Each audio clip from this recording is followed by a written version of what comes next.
I want to return now to our coverage on the economic freedom fighters. As we reported a little earlier, the African National Congress today, as well as the Ahmed Kathrada Foundation and Treasury, are all condemning the EFF Chief Whip, Floyd Shivambu. Well, eNCA's Aldrin Sampear is outside the EFF headquarters in Braamfontein and joins us once again. Aldrin, before we get to response, and specifically as far as the EFF is concerned, just remind us what all the fuss is about. What did Shivambu have to say? Well, yes, we tried to speak to Floyd Shivambu, but unfortunately he is in Parliament. He said he's in a meeting, but has confirmed that he will give eNCA an interview to speak about his stance on Momoniat and why he uttered those words and why he still believes, and as we've seen from the EFF statement as well, that Momoniat is undermining the African leadership within Treasury, that there has been a lack of transformation, and also the argument that the DG is also being undermined.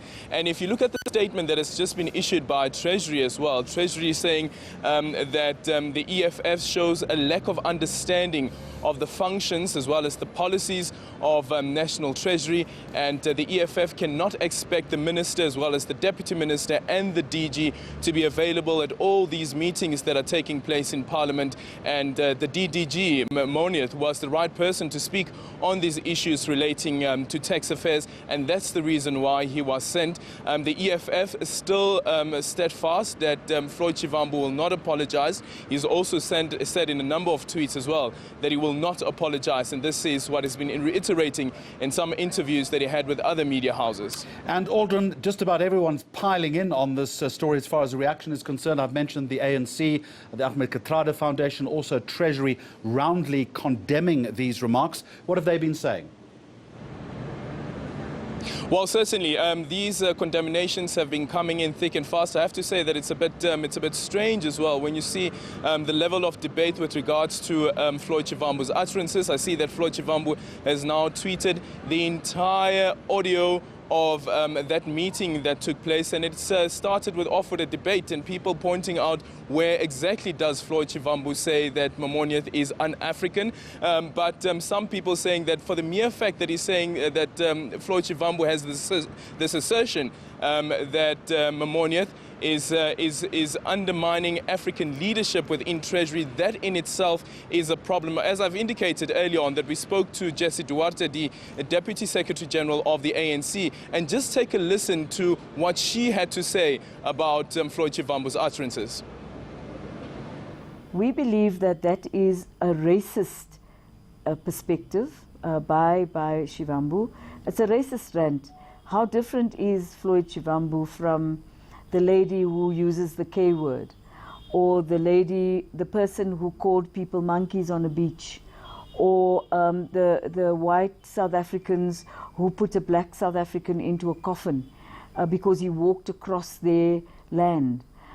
What's the difference? And when you can't tell the difference anymore, then we must all worry that our MPs or an MP of a political party is not upholding the oath of office that he undertook, number one. Number two, for the ANC, the fact of the matter is that abuse of civil servants can't continuously be tolerated. You know, Ismail Momoniat, whatever we might say about him, he is not a racist. Many of us have worked with him over decades, and we know that you can't accuse him of racism. You may have views about him in many different respects, but racism and corruption is not one of the things that stays with this particular individual. Aldrin, all of this happening within the confines or within the precinct of Parliament itself. At this point, has there been any response in terms of either investigation or censure post-investigation?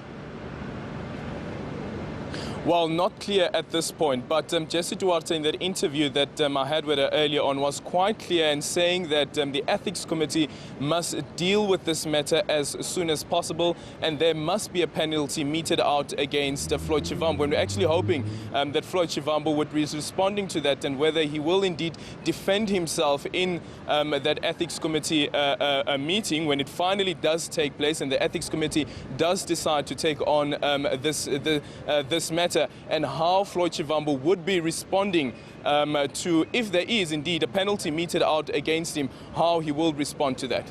You're standing outside EFF headquarters here in Johannesburg. Have you had an opportunity to engage with any party members apart from the flurry of activity that we've seen on social media? Well, not EFF members, but I had a moment speaking to the Secretary General of the party, who again said that the EFF stand by that statement. But however, though, he was quite careful not to go into the nitty-gritty, saying that as the leadership of the party, they wouldn't like to be speaking over each other, considering that you have Floyd Shivambu, who has been quite willing to speak on this matter with regards to this uproar and as well this debate that has been taking place. And then you have Mbuyiseni Ndlovu, who's in the Eastern Cape, and unfortunately he's not been available to speak to us about the EFF stance with regards to this. We also heard earlier on Talk Radio 702, where you had the chairperson of the party, Advocate Dalimpofu, coming to the defense of Floyd Shivambu. But we've heard nothing at this point from the leader of the party. Nothing at this point from the leader of the party. However, though, he did retweet that audio clip that I mentioned earlier on of the finance subcommittee meeting that was taking place, and I guess it is him also supporting Floyd Shivambu. I actually tried to see whether the Secretary General of the party can try and secure us an interview with Julius Malema to get his stance on the utterances of Floyd Shivambu. And very quickly, Aldrin, this is not the first time, as we reported a little earlier, that Floyd Shivambu has been involved in a degree of confrontational controversy. Well, certainly not the first time. If you remember many, many years ago, when he was still a member of the ANC and he was in the ANC Youth League, he was accused of calling one of the journalists who called him, it is a white journalist, a female journalist.